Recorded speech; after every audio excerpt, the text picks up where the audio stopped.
All right, everyone, this next panel has a title that pretty much speaks for itself. Freakonomics, Shrek, Dreamworks, Hollywood meets high school. We're bringing together some brilliant and unexpected minds to talk about what happens when storytelling, data, and immersive tech come together to transform how students learn. Moderating the conversation is Amy McGrath, VP of Educational Outreach and Student Services at ASU Preparatory Academy. She's joined by economist and Freakonomics co-author Steve Levitt, Walter Parks, chairman and co-founder of Dreamscape Learn, and film producer John Williams. Yes, Shrek John Williams. This one's going to be fun. Let's welcome them to the stage. Keep the wooing, that's good.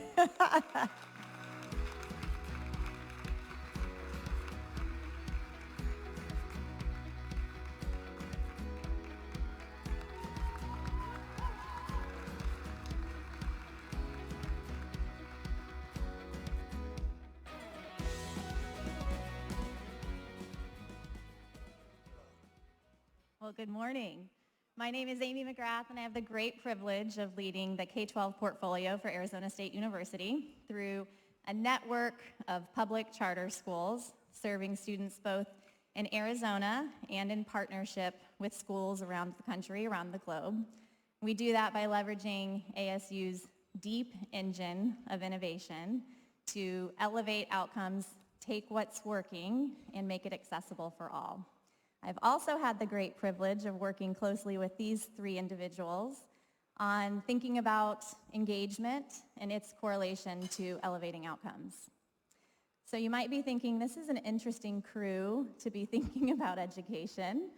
What do these guys know about students falling behind or classrooms or the daily pressures of teaching? But these three creatives have shaped how millions of people think and learn through storytelling, through design, and through data. And that's what great educators do as well. We have the opportunity today to hopefully borrow from their playbook. So I'm going to start first with Steve Levitt. Steve, can you just give us, from your perspective, what's broken in school today? Well, let me just start by saying, you're right, Amy. Well, what do I know about schools? I mean, I've thought a lot about it. I've had a lot of kids. I've been teaching in higher education for 25 years. But I think if anything that I have to say is useful, it's my old friend Danny Kahneman used to talk about the outsider view and how it's often easier to see things that are broken from the outside than the inside. And my perspective is, as we've been launching a school, we're starting high schools now, is that we just started from the perspective of, if you were going to build a school from scratch, what would it look like? Rather than, here's what we have and we'd go. And to me, the thing that we struggle with the most right now is that it's just the history of an education system that started in the mid-1800s, built on a technology around a teacher in front of a classroom, which I don't think you would use that technology at all if you were starting from scratch. You just wouldn't have the idea that there should be a teacher teaching the same lesson to 25 or 30 kids at the same time. You'd be using technologies that we have now, which are much more bespoke and directed towards individual kids. And the other thing I think that troubles me when I look at the system is that I think we all agree about what we're trying to create, a set of kids who love learning, they're engaged, they're prepared for the world around them. But that is amorphous, and so we end up trying, we use a lot of metrics which are very imprecise in trying to do that. And in the end, as we've been trying to start a school, you see how all of those rules, like that a kid has to sit in a seat for a certain number of hours to get credit for science, like that has nothing to do with whether or not the kid understands science, and yet it gets in the way of other ways of teaching. So those are the two things that come to my mind, Amy. Walter? Well, I certainly agree about education not having changed in 8 fundamental ways. I'm not even sure I'd say the 1800s. I might say 2,000 years. I guess in my perception of it, and as a relative newcomer to all this, that it really comes down to engagement and attention. In other words, unless those doors are open, nothing happens. part of my perception about this actually comes, you were mentioning your kids, from my kids. I have a daughter who is a demonstration teacher at the UCLA School of Education, and she teaches very young children. And she comes out of the Reggio Emilia tradition of inquiry-based learning.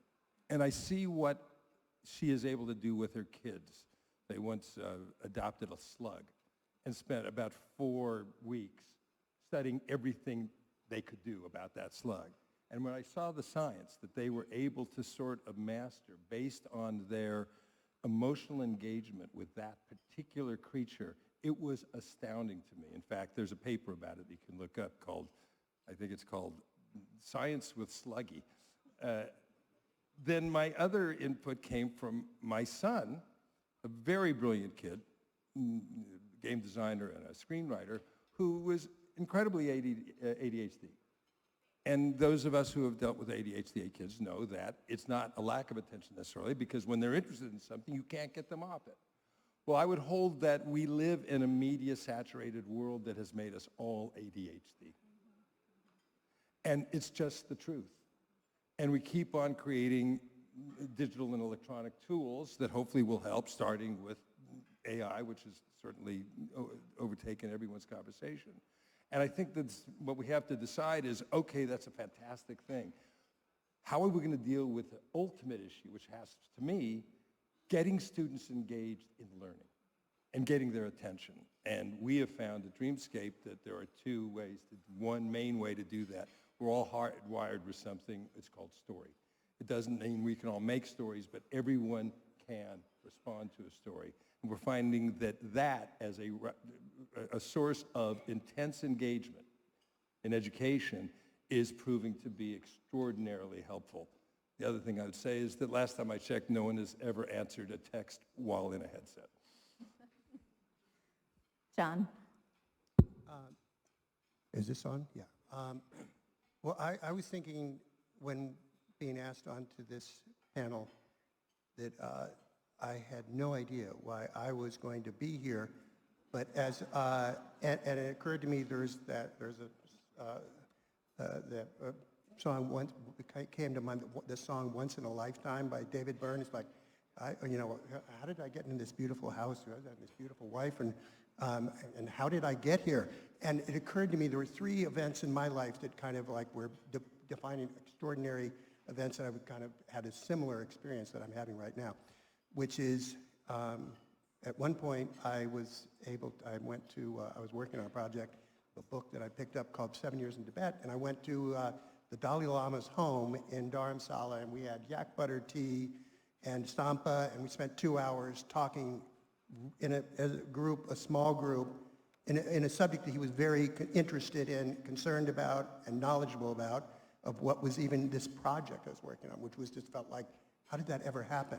And I think it's by the completely unexpected results of having been pursuing different interests. The second time that came up was when I went to, thanks to Walter Parks and his wife Laurie, to the Shrek Academy Awards night, and won the Academy Award for Best Animated Picture for the first time.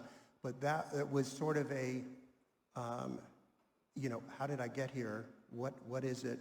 But the third time is being right here, right now, because what I am is a fan of what the original, new, innovative education has been, and the work that Sal Khan has been doing with ASU, and what Steve Levitt is doing with the Levitt Lab, I think, and Walter doing with Dreamscape. I think these are just extraordinary, original, innovative programs that have real potential of inspiring kids and teachers and the whole system, creating an ecosystem that's completely different.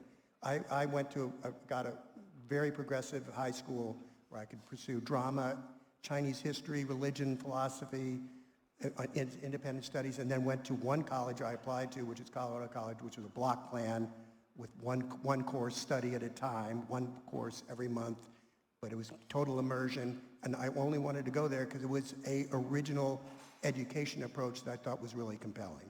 But think the work that's being done by this group is extraordinary, and I'm just a fan, so that's why I'm here. Thank you. Well, and John's being Long-winded. very humble because the first time John and I talked, he said, how do we create schools so we can have more movies like Shrek? And that's exactly what we need to do, is engage students so we get more creatives as the output.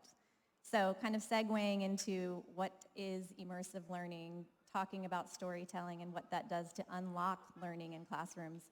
Walter, we're going to tee up a video. Oh, yes.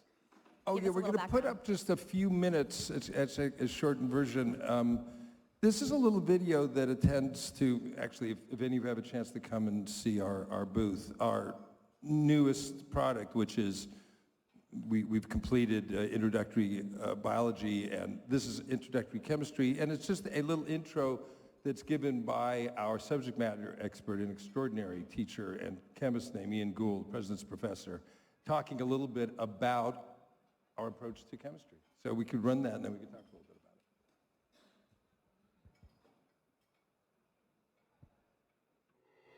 it. My name's Ian Gould. I'm President's Professor in the School of Molecular Sciences here at Arizona State University. The biggest problem, I believe, is that students just don't like general chemistry. And you know what? It's not their fault. The problem is that general chemistry curriculum was really developed in the 60s, even the 50s. And at that time, you could get away with general chemistry being essentially an academic exercise for students. That's not serving students anymore. Like today's students, when they come to college, they want to feel they're going to contribute. They're going to contribute to society, or they're going to get a job, or they're going to feel like that has something useful to do. And general chemistry curriculum just hasn't kept up with that. So students don't need more chemistry. What they need more of is seeing how chemistry is relevant. Welcome to the Institute for Telepresent Exploration. This is a completely different way of teaching the subject. It doesn't just give them a narrative, it immerses them in that narrative. Right? It's not just showing them something, it's putting them in that place. Let's get started. So the way this works is the students will have a VR experience, like 10 or 15 minutes, and then they take that and then spend 2 hours in the lab working on materials connected to the VR. And when the students go into the lab after the Dreamscape, they will see a sample on their lab bench, which comes directly from the narrative that they were in, right? That's something that no student has experienced before. The only thing standing between us and a digital apocalypse, some salt crystals and a single hair. Thankfully, science allows us to turn minuscule clues into major revelations. So by integrating the labs in the story, the students really find a need to know, right? They find out like a need to what's going on in the lab because it connects to what they just experienced, and they know is going to connect to the next one too. So that increases the level of engagement in the lab in a way that just isn't possible any other way. All right, tell us a little bit about Dreamscape Learn and what is it doing in classrooms? Well, as Ian says, it is about, as I said before, engagement. We do not see the use of VR as a sort of a full-scale migration to something called the metaverse. What we use VR for is a way to really, really connect our students to a particular story, and in solving the issues of that story, have a reason to learn. I mean, I think, Steve, you might have introduced me to this concept, or we talked about it once, just-in-case learning versus just-in-time learning. I mean, all of us went to biology classes or chemistry classes and learned about cell signaling or learned about how atoms work, assuming one time in my life that would be important. And I have not found many times it was important to know how to cut open a fish. So two things comes out of Dreamscape. If I'm involved in a narrative in which to save a creature or to solve a problem or come to the successful end of a story, requires me to understand I'm learning that in a context on behalf of solving that problem that I'm emotionally engaged in. And the other thing we try to do is focus in on what my colleagues talk about, as you all do, transferable skills. I mean, science is not so much about how to pour something in the test tube. Science is increasingly about how to deal with data, how to model data, how to collaborate with people.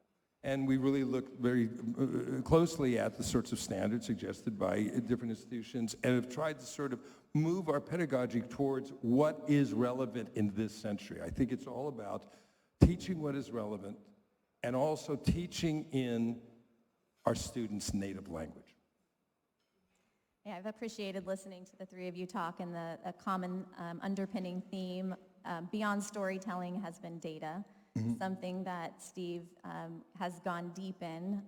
Steve, talk a little bit about how, from a behavioral economics lens, we push through systemic barriers. I don't know. I'm not sure I have anything good to say about that, Amy, but let me answer a question I can answer better. Responding to you, Walter, it just reminded me of a story when I was co-teaching, and on the first day of class, the other professor, in a very stern way, turned to the group and said, "If I ever catch you on your computers playing games or texting during class, you fail the class." And I stood up after him, I said, if I ever am so unengaging as a teacher and the message I'm trying to give you is so boring that you would rather be playing games on computer, please do it, because it's my job as an educator to come up with something that you care about more than the game. And in some ways, that's the fundamental, I think that's, it's almost like a fundamental choice you have to make when you approach education is, are the kids going to play by your rules, or are you going to play by their rules? And I think that's where storytelling and data, they all come together. In fact, look, there's nothing more boring than statistics and data analysis about a problem you don't care about. But if you find the problem that a particular kid cares about, maybe it's a slug. For me, it was betting on thoroughbred horses. So, when I was in high school, even though it was illegal for me to do it, I wasn't old enough, the only thing I cared about was trying to figure out who's going to win the next race. And I learned every data tool I know now because data was a way that I thought I might be able to do it. So I think that's the spirit in which it's kind of, look, I think data are really important. And behavioral economics, they're all important, but somehow it's almost about, to me, more about a mindset of where you start. And if you start at that position where, really your position, Walter, where are the kids, who are they, what do they like, and then you build a world around them, knowing that you want to move them from the things 14-year-olds care about to the things that will, give them fulfilling, interesting, socially productive lives. I just need that. I love to ask any of that. I just loved hearing one of the great data minds and kind of thinkers of our time start by saying, I want to tell you a story. Think about that. And that's a great story. That is the most concise way and the most engaging way you could have possibly expressed to us a very complex idea, which is that it's really not about the kids' lack of attention, it's really about the teacher's responsibility. All of that was encoded in that story. This was a perfect example of the power of story in education. And it really, I just sort of believe that given the amount of data that's floating around in our heads, given the amount of inputs, we need to find every tool we have to keep students engaged. Now, there's been a lot of work in gamification for certain things. It's fantastic.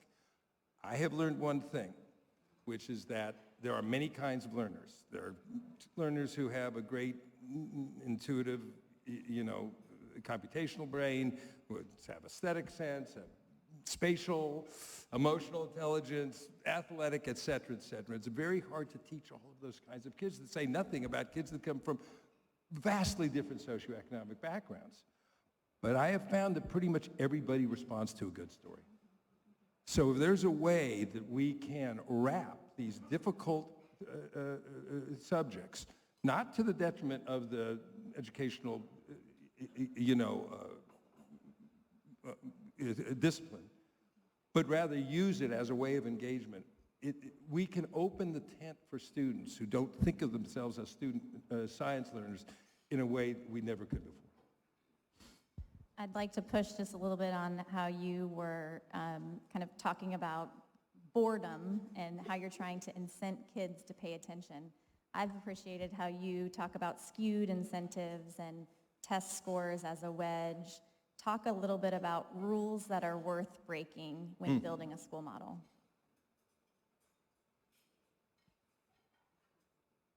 So, I come from higher education, and I had this funny comment, another story. So I was talking with Hank Green. Let me tell you a story. Yeah.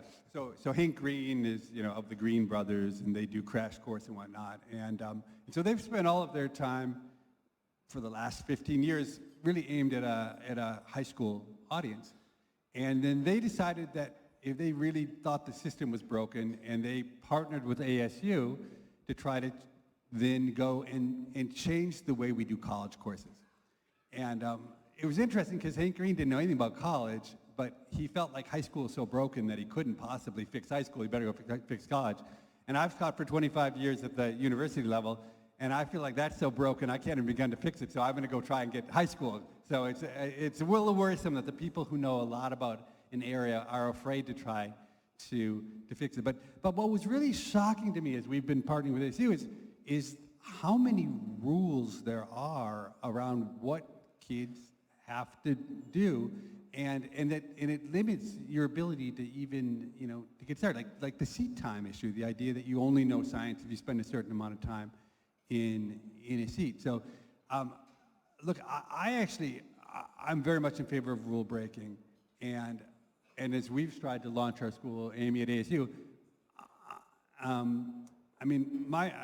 there are two ways to think about it. You can learn the rules and then try and pick and choose which ones to break. But I have a different view, which is, look, I don't even want to know the rules, okay? I do not want to know the rules. I want to set this up the way we want it, and then I want to surround myself with a bunch of people who are just going to figure out how to break all those rules. And I don't even want to know what the rules are that got broken. I would just like to know that in the end, we ignored the rules. And that is, look, I understand it's a little bit dangerous perspective, but I think, I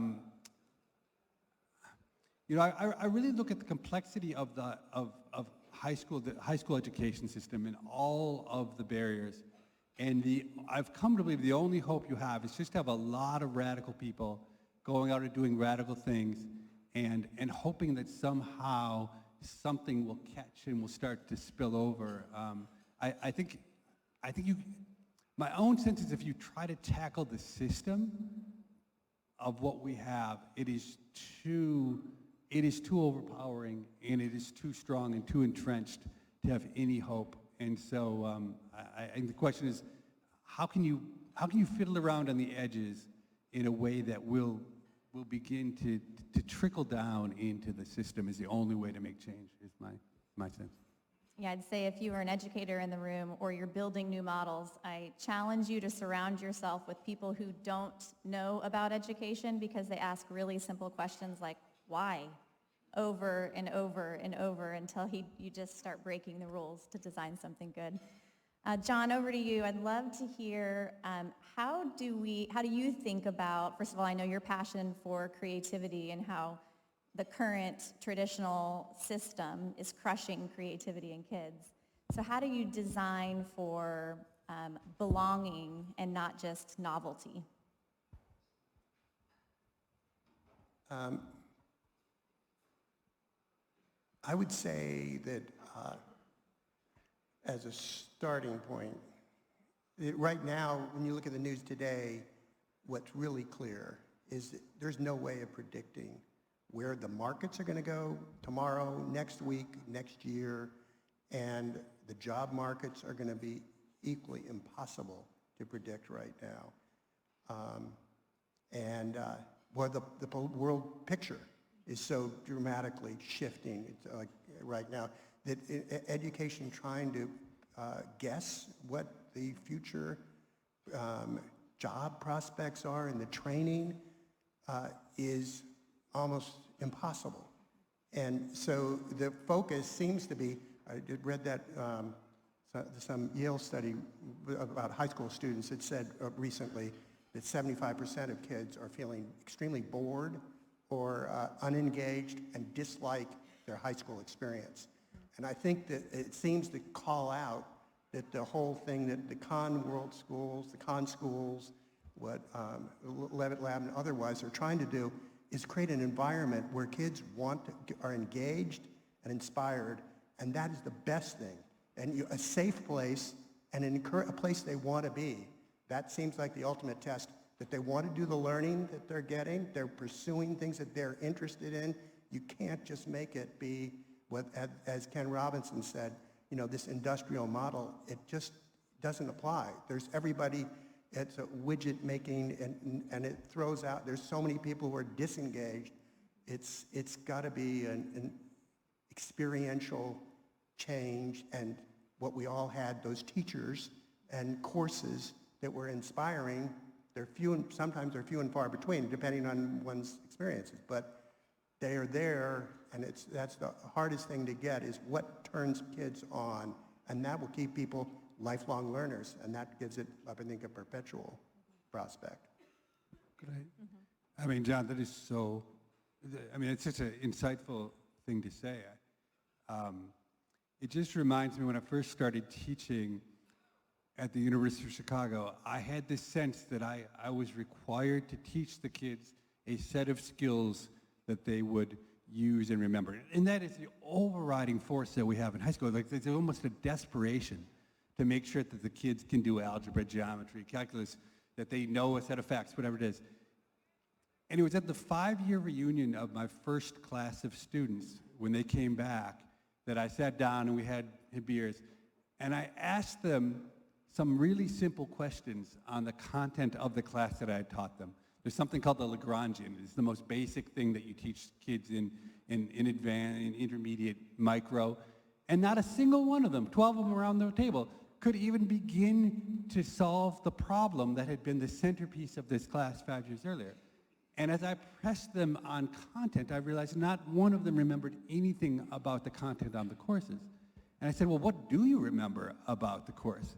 And one of them said, oh my God, I remember the time that you forgot to pick your kid up from daycare, and you said your wife was gonna kill you because of that. And it's to your point, Walter, about storytelling. And it was a transformational moment for me, because I actually, at that moment, I stopped trying to worry about anything my kids or any of my students would remember about the actual content. And all I tried to do was to engage them on ideas. And I think it's this point where if they're when you're interested in something, when you're engaged, if you're equipped with the set of skills that allow you to learn what you need to learn in that moment, the just-in-time learning, that's all you really need. And the obsession with the facts and the details and the proofs about triangles, it isn't important that they remember exactly what, being congruent to some other thing matters.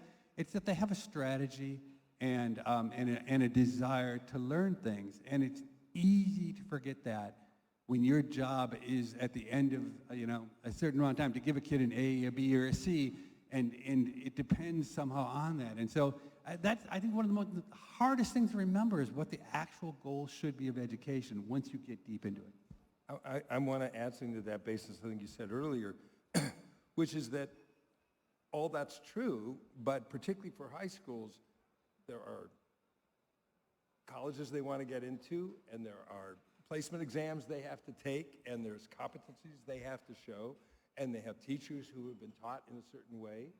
And therefore, the role of innovation, particularly in high school, has to be dealt with in a very nuanced way. It cannot be about thinking you can pull up the railroad tracks.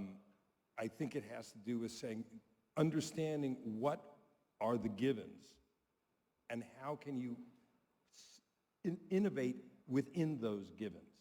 So in our case, well, we have to learn the essentials of chemistry. Maybe you learn it in the old way where you sort of scaffold it, and teach orbitals and this and that, or can you create a narrative which goes to the same learning goals, but does it in a different organic way. You have teachers who have taught a certain way, who are very talented. So you can't expect that teacher to necessarily say, I'm not teaching that anymore, but rather provide materials that are enlivening and that fit on top of a more conventional way of teaching. My team over there will grin because they've heard this so often time. There's something I used to say in movies, which is the more exotic the scenery, the more comfortable the chair.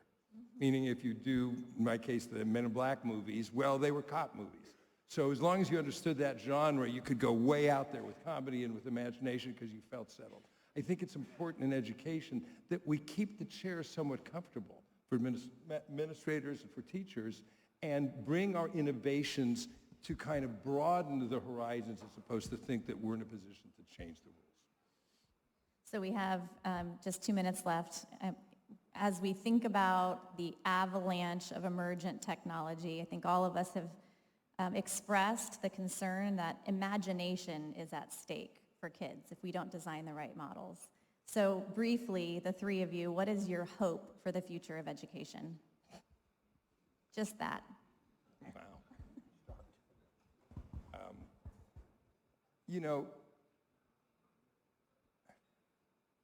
there's every now and then we all remember that moment when you felt an actual visceral connection to an idea, moment in the book, a teacher, a discussion.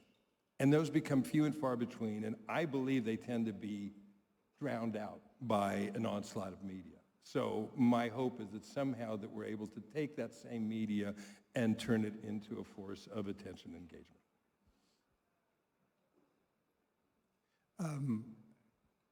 You know, if I have to think about education more broadly, my hope would be that we would spend more time teaching kids about things they'll use in their life than things that the last time they'll use them is on the exam that they do it. So related to things like mental health and data as well. But there's so many things that we use. I mean, everything that's turned out to be valuable in my adult life, it wasn't things I learned in a classroom. There were many things I learned when I was a student. I learned from teachers.